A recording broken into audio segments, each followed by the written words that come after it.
Thanks for joining us at 10. I'm Cameron Kelly. A woman accused of hitting and killing a man with her car over a year ago on Madison's west side is behind bars. Tiambra Walker was arrested in Peoria, Illinois yesterday on charges of assaulting a police officer and theft. Then Illinois officers found she's facing more serious charges here in Wisconsin. WMTV's Marcus Arsvold spoke with police about what's next for Walker. Marcus, what did police tell you today? Peoria police say Walker will be extradited to Wisconsin, but they don't know when. She faces charges of hit and run involving death and homicide by intoxicated use of a vehicle for killing 66-year-old Stephen Fleck and his dog, then driving away.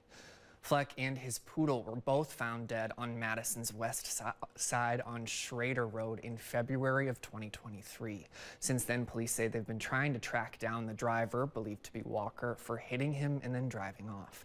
Yesterday, Peoria police responded to a stolen purse call, found Walker, who tried to run away. Then they booked her and notified Madison police. 15 Investigates has been following this case closely, covering Walker's other hit and run case, and we even interviewed MPD just last month.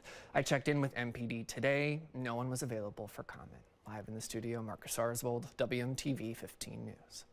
As we learn more about Walker's arrest, we will continue to keep you updated through our free WMTV 15 News app. Be sure to download it to receive the latest updates at your fingertips.